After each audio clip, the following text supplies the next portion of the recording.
This is the Detroit Sports Podcast Network. It's that special time of the year where we get to watch grown men, barely grown men, run around in tights, jumping and running and all those crazy things. It's the NFL Combine. We're here to talk about that. I have my first official mock draft and so much more right here on the Hindsight 20 podcast.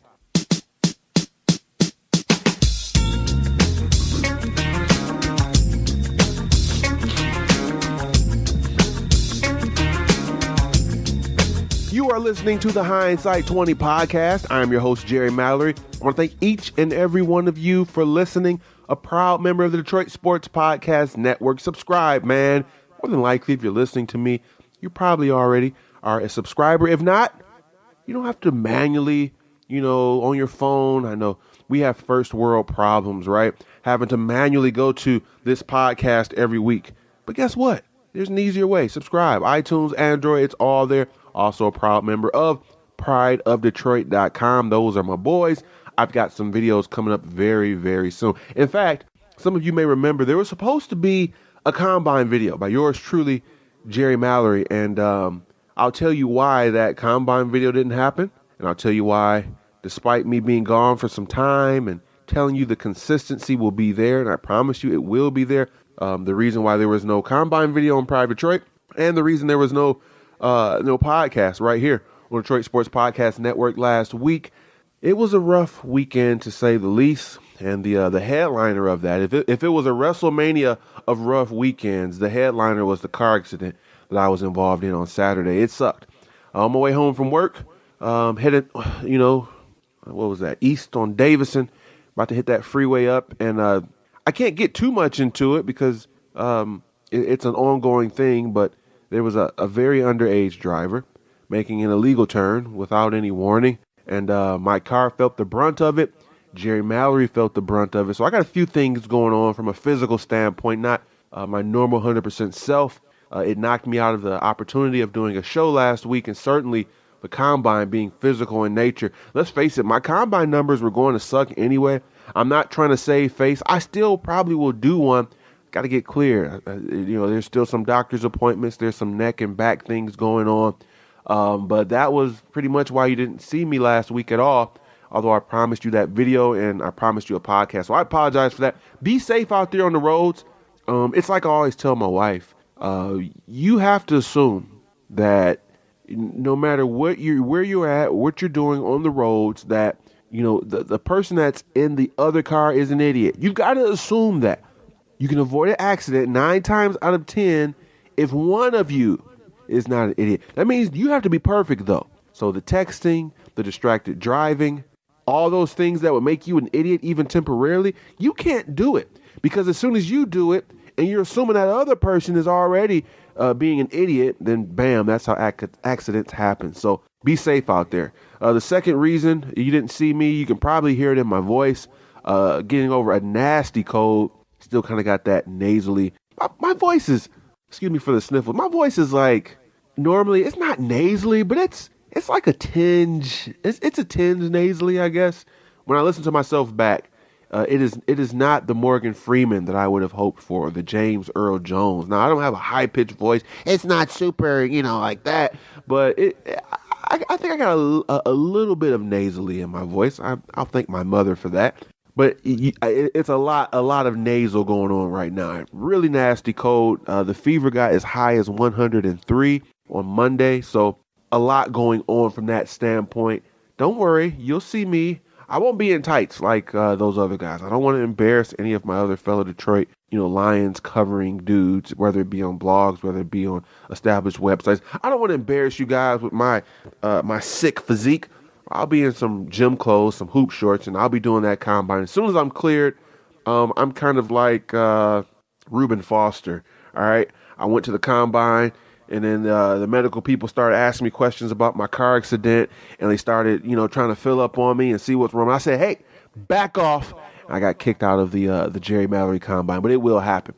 Let's talk about that Combine. It's a Lions show. We will be Lions-centric, but just some things in general that stood out. You have to start with Mr. John Ross. with the 4.2 240. It's crazy. They're saying it translates on the field, and that's what's important. Here's my spiel on the combine. I feel as though it is important, okay? My man Kentley Plate on Pride Detroit, he does a great job with those RAS scores showing, especially certain positions. To me, it seems like offensive line stands out, some guys on defense. Those measurables are important. They aren't the end-all, be-all. I kind of feel like the combine should confirm a belief you had, but it shouldn't switch you from one side to the other. For example, if you really love a guy, all right, let's say you just loved Myles Garrett. Okay, heck, who doesn't love this man? He's a freak. He's a specimen. Not to mention, you heard the guy. Speaking of like Morgan Freeman, have you heard this guy's voice? I really hadn't heard him too much until he was pleading to go to the Dallas Cowboys. Like, hey, Dallas, go ahead and trade up, do what you got to do, and pick me. I'm like, if football doesn't work, he can be a late night, smooth jazz, smooth R&B type of radio host. Easily, Keith Sweat, he'll give you a run for your money. But let's say you love a Myles Garrett, all right? Back to my point. And he has a great combine, it should confirm that belief. Now, if he has a bad combine, but you already loved him, it shouldn't switch things over. Same for a guy you don't like. You don't really like a guy. I don't like Taco Charlton or whoever, and then his combine doesn't really stand out. It should just confirm what you already believe. A guy, it shouldn't be a guy that you dislike, and he has this combine, and all of a sudden you just love him. Or you love a guy, and he has a horrible combine, and he's just automatically eliminated. Use it as a reference, and I think more so as a confirming of a belief you had, not so much of, turning the tables. But John Ross, I wonder what Nike's going to do now, because Adidas, he would have had his own island. He would have had $1 million if he was wearing their shoes with that fastest 40 time. So, Nike, what are you going to do? Very impressive. Supposedly that speed translates onto the field as well. Just an impressive specimen he is, man. Being able to run that fast. It's 40 time, 4.22. I believe the vertical was through the roof as well. The running backs was pretty interesting. I think Dalvin Cook did not do himself any favors. His combine numbers were not, as impressive as you would have hoped. And then, people are already concerned with the shoulder, okay? He's got some issues with the shoulder and other injuries he's had. People are starting to concern themselves on if he's going to be, a durable guy. Now, I still think he'll be in the first round. He ran a 4.49. Which, people were expecting lower 4.4s, maybe like a 4.42, maybe even 4.39. He certainly looks electrical on the field.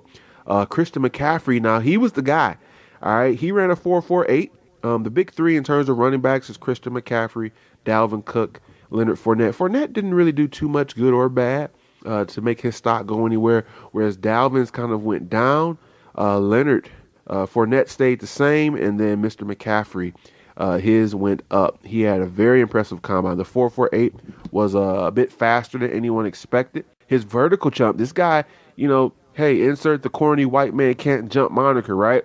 His 37.5-inch vertical was extremely impressive. He went ahead, ran some receiver drills. He looked good as well. I love the broad jump in the vertical because it does speak to, your explosion. And McCaffrey, once again, one of the top guys in that, he was at like 10 feet and an inch. So very impressive. He did a lot to help his stock for the combine. Myles Garrett, just a freak. All right, dudes. He ran very fast. He is very skilled. His broad jump was ridiculous. And to top it all off, this guy who's like 6'4" and like 270, whatever, he goes ahead and has a 41-inch vertical. I mean, it's just sickening. It's sickening how good this guy is. And I don't care if he went on record to just publicly curse out Cleveland and call them a dumpster fire. They're picking him number one, all right? Hassan Reddick is another guy. Will he be a linebacker? Will he be a defensive end? Probably a linebacker. Here's a guy that a lot of people are interested in. Pride Detroit loves him. My man Alex Reno loves him. I'm starting to slowly fall in love with him. You know that little app on your iPhone, you send someone a text message, and it's got, you can do like confetti, or you can do fireworks, and you can do the one with the heart. I don't have that huge heart text message to him yet, but just a simple heart emoji, perhaps the smiley face with the heart eyes. I have to do a little bit more studying of film on him, but it is growing. Solomon Thomas, he had a 35-inch vertical as well. He was very impressive. Those three guys really stood out to me in terms of defensive line. Hassan Reddick still considered defensive line for the time being. We know that's going to change. His 40-yard dash was sick as well. I mean, the dude, a 4.52. To give you perspective, he's going to be an outside linebacker. And some of the better ones the last few years is Dayon Buchanan and Deion Jones, kind of changing the mode of that position with his speed. Now, his 40 time is faster than both of theirs, but here's the rub. He's like 15 to 20 pounds heavier than both of those guys. This guy's scary. I don't know, will he even last? Okay, will he even last to 21 now? That's what some people are wondering. Maybe he won't. You know, he just killed it in every category you gave him. And then that broad jump, man. Okay, 11 foot, I think it was like 11'2" or 11'1". Scary, dude. Not to mention Myles Garrett. Speaking of scary, he had 10'8". My man Tano Pasagnan or whatever, a guy I love from the Lions, potentially in the third round. Big guy. He looks like, someone mentioned it pretty spot on. He's built like Karl Malone. He had a pretty good combine as well. So it's all said and done. Jabril Peppers did not have a great 40 time, but he did pretty good in all other areas. And, there you have it. The cornerbacks are tomorrow. I'm recording today, Sunday. But as of right now, I think the biggest stories were those guys I mentioned. And then all the tight ends just looked great, dude. The tight ends are getting faster and faster and faster. Blocking is going to be key because we knew there was going to be a lot of fast, speedy tight ends. How many of them can block is the question, though. It's time to move on to free agency. By the time our next show is out, we'll be talking about some signees. March 7th, Tuesday, is when you can start negotiating. And, we're right here, guys. That little window, the period after a couple days, 4 p.m., you can officially sign. We'll start hearing about things as early as Tuesday around. Well, you'll start hearing things Tuesday early, and then things will be more concrete, and then you can sign guys. I just went ahead and put up a prediction thing. It's a combination of guys I think we should sign, and it's more so who I think they will sign.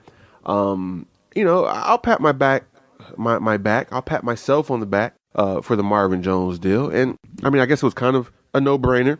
You lose your best receiver. You lose one of the best receivers in NFL history. Yeah, you're going to go after the number one receiver in all the free agency. But, hey, I was one of the first people I heard talking about Marvin Jones, and it did happen. And so I have in front of me the moves that the Lions will be making. Here are my free agent predictions. Some guys I'll talk about for a second or two, and some guys I won't. Let's start on offense. I've got Riley Reif, Jack Doyle, Kamar Aiken, and Darren McFadden. Riley Reif, I think one of the better things that could have happened for the Lions' chances of re-signing him was the fact that there were several decent tackles that got released that did not get their contracts renewed, whether it's Kelvin Beachum or Okun or Clady, et cetera, et cetera. That means the market expanded. That means, he won't be in as much of demand. Now, if someone wants to pay him left tackle money, he will go elsewhere. But they're going to make the attempt. I don't think they're going to try to re-sign Larry Warper. I think they're going to let him walk. They're going to see what Laken Tomlinson can do. They're going to see what Joe Dawg can do. They will make that attempt to re-sign Riley Reif, and I'm going to predict that they will be successful. So Riley Reif will be back in the fold. Jack Doyle, a young guy, he's a bigger blocking tight end, which is what the Lions need opposite Eric Ebron. They've been talking to all of these different tight ends for a reason. There's some help that's needed, and even outside of just wanting two guys with Eric Ebron, you have to consider the fact that the Lions, their initial plan is to have that inline tight end as well as a guy that can step out. They waited and waited and waited for Brandon Pettigrew. He was trying to get back. He was trying to get healthy. It didn't work. They wound up releasing him. He's gone. And so I think Jack Doyle is someone that comes in. He's a bigger guy. He had a pretty good year last year. He had 60 catches, like 584 yards and 5 touchdowns. But he's a big boy, 6'6", 267, and he's young. I think he fits the bill of what they want to do. And so Jack Doyle is a guy that comes in. He's that complement to Eric Ebron. Kamar Aiken, someone that Bob Quinn has some familiarity with. He has some decent speed, decent size at 6'2". he has some familiarity with him because he spent some time with the New England Patriots. The last few years, he's been with the Baltimore Ravens. I'm going back and forth. Now, Kenny Britt is someone I think they should target. I'm in the pro Brandon Marshall camp. I like a bigger guy in that slot, kind of what they did with Anquan Bolden. But I also like those guys because they can also play outside. They can be number one-esque receivers if you want to move Golden Tate into the slot. I just feel like the price tag for Brandon Marshall would be too high. Kenny Britt, borderline. I even heard David Burkett talking about him as a prediction of someone will go after. The price tag might be too much. So ultimately, I think Kamar Aiken will be a nice consolation prize, and he could be someone that will surprise some people. I'm not putting Kamar Aiken that far below Kenny Britt, although I do like him quite a bit. Kenny Britt, that is. And then Darren McFadden, I feel like there are some younger free agents that will get an opportunity to start first, and so he'll be signing somewhere as a backup. The Lions need a backup veteran alongside Amir Abdullah. I believe in Amir Abdullah. I have no problem with him coming as the number one guy into this upcoming season. I really do think he's a special talent. He was on his way to showing it. He showed glimpses last year. He showed glimpses in the short amount of time he played this year, and I'm expecting him to be that guy. But after him, what do you have in terms of running back? Not much. Zach Zenner, he looked good toward the end of the year, but, I'm not ready to say he's our number two guy, all right? And then Dwayne Washington just couldn't get it going. Maybe there was a reason why he was a 7th-round pick. Sure, he looked good in preseason, a couple of those big runs, but when the lights were on, we just saw nothing from him. Now, after Abdullah, I want another guy. I want a veteran, whether it's a Chris Johnson, whether it's, there's a number of guys that may be available. But McFadden, to me, is someone, like I said, a veteran that probably is not going to get a first crack at starting, and so he will be available, and they'll snatch him up. Now, on defense, I've got Logan Ryan, Zach Brown. I've got Nick Fairley. I got Chris Long and William Golston. A lot of names here. Not a ton of money outside of Logan Ryan and then Nick Fairley. I didn't think the Lions were going to be addressing cornerback this intently, but there have been some reports that have come out, Boston Globe, a few places, and it sounds legit. You keep hearing more and more about it, that they're serious about going after Logan Ryan. I don't think the Patriots are going to try to match up his money. They've got other responsibilities. So that being the case, this wasn't one I originally predicted, but since there's so many reports coming out, I'm going to roll with it and say, hey, man, he comes in. That's cool. I believe in Nevin Lawson and hope that Quandre Diggs can have a bounce back. The cool thing with Logan is that he can play inside or outside, so they can mix some things up. He'll probably be the starting number 2, and maybe they'll try to see what Lawson can do in the slot, or they'll use him in the slot occasionally and let Lawson do his thing. So having a solid number 2 behind Darius Slay is pretty big. Once Slay got that hamstring injury, he started to slow down, and then, just having nightmares, dude, of John Bodamosi trying to guard people and Asa Jackson. It was bad. So he'll be a welcome addition to the fold. Zach Brown is someone that they talked to last year. He is a speedy, athletic linebacker. He decided to sign elsewhere. It was a 1-year deal. He's available again. We still have that need at linebacker, so it all adds up. Like I said with Nick Fairley, he'll be a medium-type signing. If Logan Ryan's going to get between like $9 to $10 million, I think Fairley will get a short deal, 2-3 years, at about $7 million-ish a year. It is a big need. Now, if they want to take the risk on Fairley is another thing. If Fairley wants to return to Detroit is another thing. But I do feel as though the Lions, they're desperately looking for that 3 tech. They know what they've got with A'Shawn Robinson. They seem to be happy with it. I'd be more than happy to cut Haloti Ngata. You save about $5-6 million. Use that, add a couple extra million. Fairley is the perfect 3 technique. Say what you want about him. He's thrived on these short-term deals. I think if you give him long-term deal for big money, maybe the work ethic goes out the window. He'll probably get 1 or 2 year deals. The next 3-4 years he's in the league until he's done. Very good year with New Orleans last year, so I'm comfortable bringing him in as that 3 tech that we need. Chris Long, another guy. He came close to signing with Detroit last year. It was between us and New England. He chose the Super Bowl champions, but he's a free agent once again. Had a solid a year as a defensive end, and we bring him in. He's a year older, but coming off that winning experience, you gotta love it. Now William Golston, he's a hometown guy. I happen to know a few people that know him. I happen to know his father, and I do know that he wants to come home. And he's had an up and down career. He's not the best option you're going to get, but he is solid.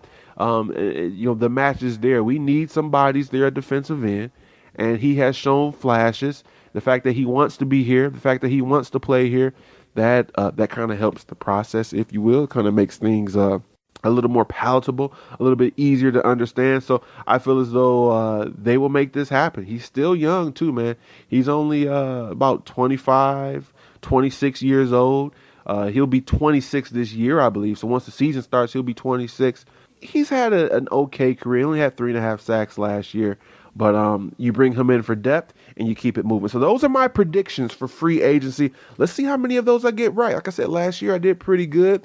This year I'm going with, on offense, re-signing Riley Reif, tight end Jack Doyle, receiver Kamar Aiken, running back Darren McFadden. On defense, the big signing is Logan Ryan, the cornerback, followed by Nick Fairley, Zach Brown, Chris Long, and William Golston. All right, guys, we're going to take a quick break. When we come back, let's talk a little bit about those uniforms, but primarily we're going to get into NFL draft talk. I did my full first-round mock draft. We'll break that down. And, man, the Lions drafting a tight end? Really? Could it happen? We'll talk about it after the break. Jerry Mallory here for the Hindsight 20 podcast. It's simple. If you want your ad to be placed right here, send us an email, hindsight20podcast@gmail.com, and we'll make it happen.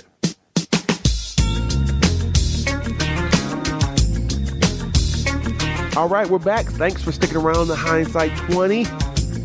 Let's talk uniforms for a second. Now, the Lions have decided to go ahead and get rid of that black trim. The Lions have decided to switch up the logo lettering. And Jerry Mallory is a fan of all of it, okay?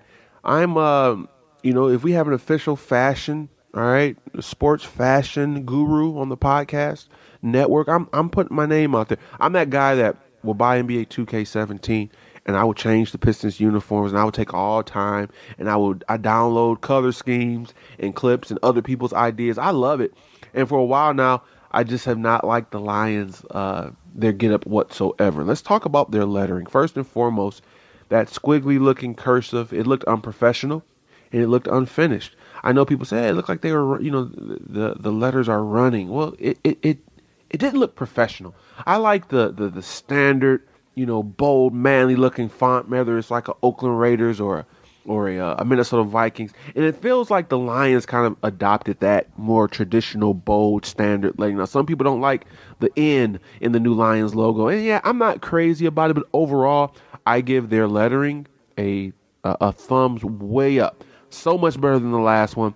It's more traditional. It stands out. It's more impactful. They got rid of the black trim. I love that.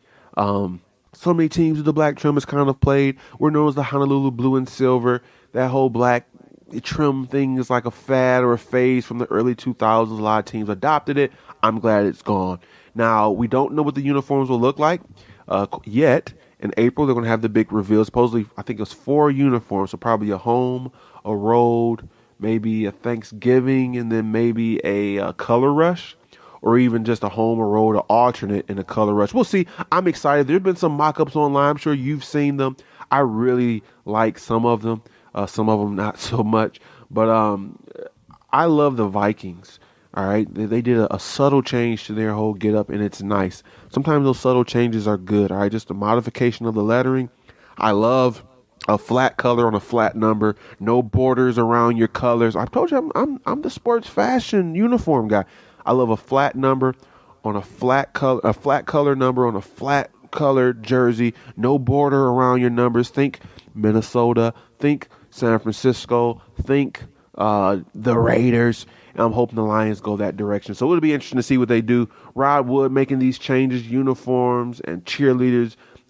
Yeah, he's not a football guy, but they've got the right guys in place. I think for football, they have been addressing the other things he has, and I like it a lot. And, hey, more money, new gear to be bought. More than likely, I'll be picking up something. They may even change the logo as a whole. The Lion, we'll have to wait and see. So over on Detroit Sports Podcast blog, our Tumblr, you go to Detroit Sports Podcast blog.tumblr, TUMBLR.com. I did my first full mock draft, not just for the Detroit Lions, but for the entire NFL. So I'll give you the top 5 picks.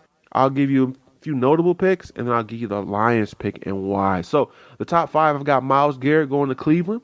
He wants to be known as Mitchell now, Mitchell Trubisky going second to the San Francisco 49ers. Deshaun Kaiser, big arm, Notre Dame going to Chicago Bears. Jonathan Allen, defensive lineman, he can play in, he can play out. He is a force, going number 4 to Jacksonville. And number 5, I've got Corey Davis, wide receiver from Western Michigan. I think one of my biggest surprises is the New York Jets picking Sidney Jones. He's the first cornerback off the table at number 6. I got Reuben Howard still going number 9. Reuben Foster still going number 9, despite his little hiccup at the combine. O.J. Howard going 10 to Alabama, or from Alabama to the Buffalo Bills. Big Taco Charlton, I got him going 11 to the Saints. Christian McCaffrey jumps ahead of Dalvin Cook. I've got Dalvin Cook getting drafted all the way down 32 to New England. So if you want to see the full draft, go to the site. Now, my pick for the Lions is Cam Robinson, and I'll read you the description. I say in quote, "This pick hinges on how the Lions approach the vacant right tackle spot in free agency. If Reef is re-signed, they look elsewhere with this pick.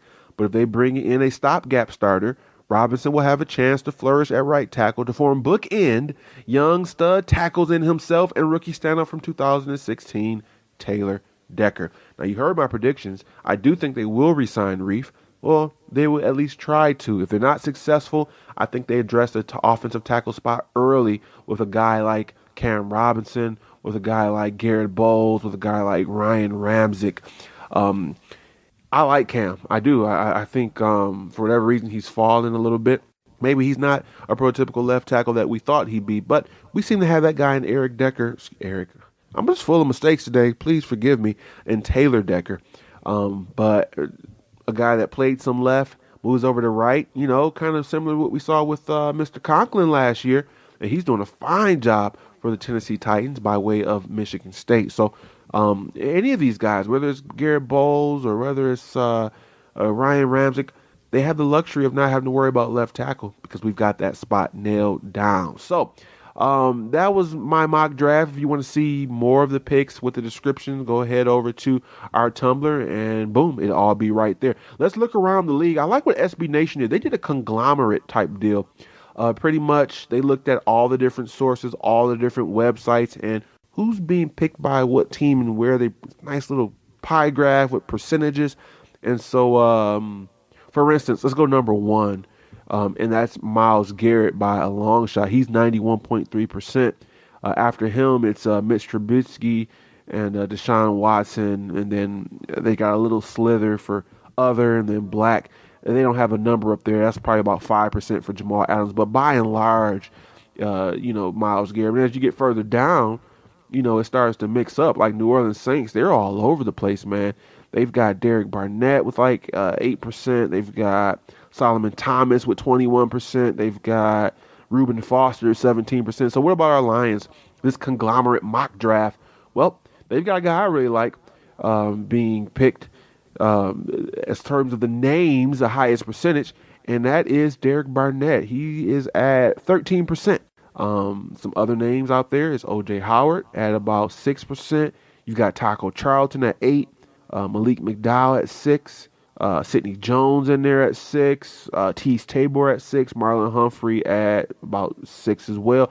Other 43%. The higher you get in these picks, it's just so much variation. So I found that pretty cool. I already told you what I feel about Derek Barnett last show. Someone that, because of the size, and the measurables, he's going to get overlooked. But last 3 years, double-digit sacks, the guy can ball. Now, if we're moving on to NFL.com, we pick a different guy each week. This time, we're going to go with Lance Zierlein, and he's got the Lions picking Marlon Humphrey, cornerback from Alabama. I just hope they don't pick a cornerback in the first round. I don't. Now, hey, if the right guy falls to you, you love Sidney Jones, you love this or that guy, you can do it. And I was reading an article of how with Logan Ryan being flexible, even if you sign him, that does not mean you have to not draft a cornerback. But for instance, you had Hassan Reddick, the very next pick on this one, Caleb Brantley, Tim Williams, even David Njoku, Corey Davis all the way to 30, Forrest Lamb. For me, I just think, especially with there being a wealth of cornerbacks this year, I mean, you can get a guy like Jordan Lewis in the third round. A guy like Tre'Davious White might actually fall to the second round. I think there's so much talent. You can get a cornerback later. I really hope with that top pick they address, if they need an offensive tackle, they get that. If not, someone that can get after the quarterback is my preference. That's my main preference, and I hope that's what they do. But, we'll have to wait and see how it goes. Now, we did this last time. It's NFL's Fan Speak app. I did one round. I forgot who we ended up with, but you know how it goes. You can go to fanspeak.com and you can do a mock draft simulator. So I'm logging on right now. I have a premier account, Mr. Fancy, and so I'm picking Detroit Lions. I'm picking 2 rounds, and here we go. So, like I said, they draft for everyone. No surprises. Yeah, I just picked Dalvin Cook going 4th to Jacksonville. I don't think that's going to happen. They've got Myles Garrett going number 1, Jonathan Allen number 2, Jamal Adams going 8 to Carolina, Mike Williams. Okay. Now, all right, here we are, the 21st pick, and I've got some decisions to make. Let me tell you some of the guys that are available before I click this button and make this pick my own. You've got some big names. You got Taco Charlton. You've got Takarius McKinley, Tim Williams, Cam Robinson. And then the 2 that I'm looking at is Malik Hooker and Hassan Reddick. I'm going to assume that Riley Reif does resign. Now, Malik Hooker, man, I think if it wasn't for his injury concerns, he would be a top 10 pick. This guy has the potential to be a stud as a safety. And if he falls to me at 21, to me that means that some teams did some research, they did some medical, and they're a little bit worried. Now, the Lions may do their own medical and research and be happy with them. But since I don't have that luxury, I'm going with Hassan Reddick as my first round pick. We talked about the freakish athletic skills, the things that he did at the combine, converting the linebacker. He's got the speed of the Deion Buchanan. He's got the speed of a Deion Jones. And, Lord knows we need some speed and athleticism. I can't fathom. This is why I'm a little sour on Taco Charlton. He ran that 4.9. I can just picture Aaron Rodgers running past him and Russell Wilson. It's like, we lack the speed on defense. This guy has size and speed. We need an influx of that. And so I'm picking him with my first pick. Now we're going to go ahead and let this draft complete. And in a minute or so, my second round pick will be available. And we'll pick it live just like we did this one, seeing who's available and making the appropriate pick. So, like I'm saying, we need that influx of talent. We need that influx of speed. And for my money, a guy like Hassan Reddick, guys like Takarius McKinley, man, even Tim Williams, who he wasn't as fast as we had hoped. It's like a 4.7 in the 40-yard, but that ability to go after the quarterback is essential. Good buddy of mine, he looked at that Atlanta Falcons motto. You got a franchise quarterback, an explosive offense, and you add some pass rushers, you can compete. So we're here at the second round now, and I'll name a few guys that are available. Patrick Mahomes. No, we don't need a quarterback. Derek Rivers. Now that's interesting. That one is interesting. You've also got Marcus Williams. You've got Zay Jones, Evan Ingram, the speedy tight end. Man, this one is tough. Oh my goodness. I really want to pick Zay Jones here so bad. I love this guy, wide receiver out of East Carolina. However, if we're going with my free agent predictions, and we just brought in Kamar Aiken, and we brought in Jack Doyle, and we brought in McFadden. Now, in terms of defensive ends, I did bring in Chris Long and William Goldston. They're a little long in the tooth. Derek Rivers is young. He's got some decent speed. I'm going with Derek Rivers, the defensive end, the edge from Youngstown State. I think we just infused our defense, okay, with some speed, with some athleticism. Those guys are going to be flying all around the field. Derek Rivers could easily be a first-round pick in the actual draft. So the fact that he failed to me, I'm happy. I like that. I like when you look at your draft and you've got 2 guys that they bring something to the table that you just don't have. That speed and athleticism. Now, Rivers also played some linebacker, but he's a little bigger. He's 6'4", 250. I think he will have an opportunity to actually put his hand in the dirt. Even if he's like a spot situational third down rusher, is something that we could sorely use and something that we sorely need. All right, guys, that's going to do it. I'm feeling better. The cold's still kicking my butt a little bit. A little sore, a little thing from the car accident, but I'm glad to be back talking to you guys, man. I'm fortunate. A little damage to the car, but hey, I'm still here. to talk to you guys, and that's the main thing. We'll be back next week. We'll be giving you some opinions and some reviews on free agency. The draft scope will be a lot clearer because we'll have some new Lions to talk about. So it's going to be an exciting show. I want to thank you for listening for listening to this one. I can, of course, be found throughout the week giving some spiel on football on PrivateDetroit.com. Look for a video very soon, as well as Twitter at Jerry Mallory NFL, and you'll find me there. So until next Monday, thanks for listening. And this has been, once again, Mr. Mallory for the Hindsight 20 podcast.